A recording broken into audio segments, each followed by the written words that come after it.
can't worry about the critics. I gotta analyze the situation and see if it's good for me. And we felt that this situation is good for me, so I'm ready to move forward and test it. We'll see on February 25th.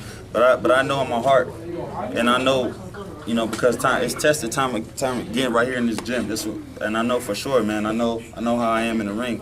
I know I can handle Deontay Wilder, and I'm ready. Now you have another stablemate you've been working with, Dominic Brazil. Yeah. It was a treat yesterday to see you guys spar. Yeah. What have you learned from Dominic Brazil? Because he's another guy who has challenged for a title against Yeah. It's cool, man. It's just he's got a lot of experience. He's fought with guys all over the world, so he gets to see, and he's a big, long guy. But me and Dominic came up together as far as we pretty much turned pro at the same time, and we just always helped each other out and just. And I told him yesterday, man, we started from the bottom, now we're here. He had his opportunity, now I get my opportunity at the WBC Heavyweight Championship of the World, man. I get chills every time I think about it. It's a dream come true for me and my team, man. I look forward to bringing that belt back here and just just adding that to the list, man, of all the great accomplishments that we have here. Gerald, WBC belt. Yeah. With you being part Mexican. Yeah. What does that belt mean to you, considering the fact that that's from Mexico City? That's right, man. It's a great honor. It's a great honor to represent them. A lot of great champions have worn that. Muhammad Ali, Joe Louis, Mike Tyson, Lennox Lewis, all my favorite fighters, have worn that belt. And I would love to put my name on that list of great men and live on that legacy that Muhammad Ali, that he shared, that he tried to spread. He wanted to spread the message of peace and love. I want to do that, man. Especially with all this stuff going on right now in the world, man. It's crazy. I want to be that example and that role model and shed light on that. With your Mexican background, you'll also be fighting as the first Mexican to win a heavyweight title. If you get That's right, man. Put me in the Guinness Book of World Records, baby. Hey, when I was doing the research yesterday, I found a little weird thing. Deontay's only fought two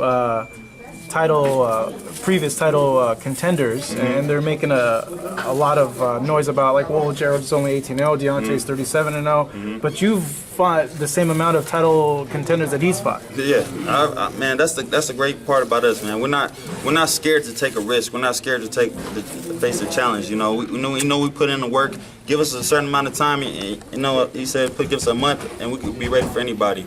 Especially now, man, you need those hard lessons that I took along the way of my career to understand how to live in that ring, man. It's hard, man. Like, you got a lot of critics out there, a lot of people talking noise, man, but they don't know what it is to be in there with a dangerous fighter or getting punched. It's hard, and it's hard lessons that you have to learn, but they're necessary lessons.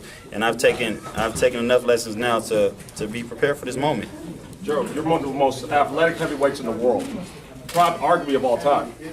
How do you feel that your athleticism is going to cause, a major matchup problem with Wilder? Because he's used to fighting a lot of stick figures, non-mobile people, and you're completely opposite of that. Yeah, man. The great part about us, man, we learned from the ground up. I had to be successful and to be in this position right now. I had to learn how to be defensive, man. So a lot of time, early in my career, people would say, well, how come he's not doing this? How come he's not doing that? They see me as I'm a big, strong guy. Why is he not pressing this guy? Why is he not putting the heat on this guy? Because I'm learning, you know what I'm saying? I had to learn that. If I didn't learn those lessons, man, I'd get my butt knocked out. I wouldn't be in this position. We wouldn't be having this conversation in this media day or nothing, you know what I'm saying? So I'm glad that we took our time and did it on our time in the way that we wanted to and learned and took the proper procedure, you know what I mean, to be here. So I'm grateful for my team, man, for everybody being patient. Even myself, I get frustrated at times. I want to fight more, or whatever. But the time in between, after I had a couple tough fights, I was like, okay, I'm not gonna be in a rush anymore. I'm gonna take this time to learn, and I'm gonna get better. You know what I'm saying? So when I get back in the ring, it'll show. Gerald, if you get the victory, where would you want that victory parade, in Los Angeles or Vallejo? I've been thinking about that, man. Do I go back home to the Bay Area? Do I do it down here in LA? Do I do it in Mexico? Where should I do it at, man? That's a tough question. Well, but all three. Yeah, man. Definitely. I know. You guys can get sandwiches 3 different times. That's right, man. I gotta spread the love, man, all over. So my question to you is, when you bring the title back home, is your first title of defense going to be at Galen? Hey, man, I want to fill up the LA Coliseum, man. Okay. I want to fill up the LA Coliseum, man. 100,000 people in there, man, and put on the show. That's right. For the world to see, man. I look forward to that. Ali lit the torch there, man. And it's an amazing place, man. A lot of history is there. I always say I want to take back my belt, man, and leave it alongside, you know, all those great Heisman Trophy winners there at USC, man. I can leave my legacy there, and man, I get chills thinking about that. You know what I'm saying? So I got so much to fight for. You know, I got so much to push me and drive me, man. All I got to do is think about those moments, man, and those things, man. It'll give me all the anything I need to just keep pushing forward. What do you think Coach Carroll would tell you about this fight and advice? Coach Carroll is a guy that's all about competition. You know, that's what I learned at USC, man. You got the best athletes all across the country, you know, competing against each other for position, you know what I mean? And they're all making each other better. They're sharpening each other up, you know what I mean? That's cool. That's a cool part about Dominic Brazil, you know what I mean? You get to work with all these guys. I work with Malik Scott and Avery Gibson and Johnny Rice. Anybody across the board, I can work with middleweights. Anybody that's gonna help me tighten up my game, man. We got a bunch of good guys here at the gym. We got the Lopez brothers. We got Sergey. We got Buddy McGirt. We got a lot of experience here, and it's just great to learn from, man. I take it all in. I try to learn every time somebody's in the ring. I'm trying to pick up something to add to my game. So, Coach Carroll would just say, go knock his ass out. Gerald, just off your football background in college, you sticking with the Rams, or are you going to wait for the Chargers to come through? 49er fan, bro. Stop. Gerald, how much is boxing mental to you compared to physical? It's all mental, man. I've had physical my whole life.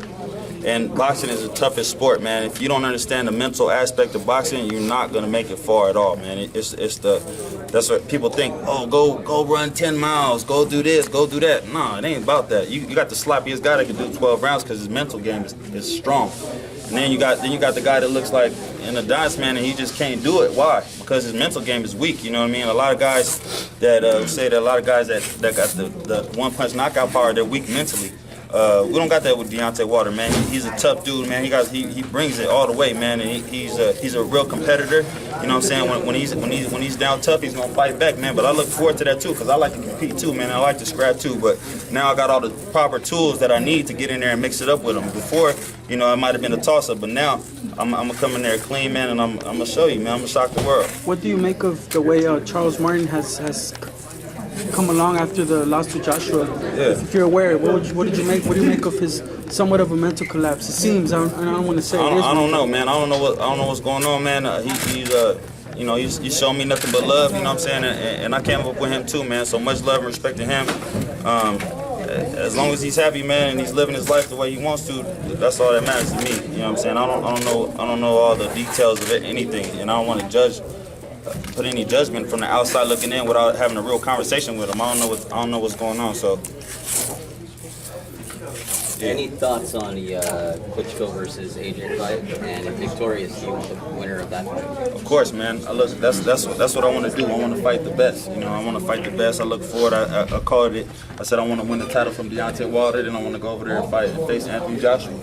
You know, I watch these guys. Of course, man, the heavyweight division is popping right now. You got all these big fights going on, and I want to compete against the best. You know what I mean? So I look forward to that. I've been comparing that fight to the Atlanta Falcons and Patriots. Yeah, the Patriots, man. So who's who?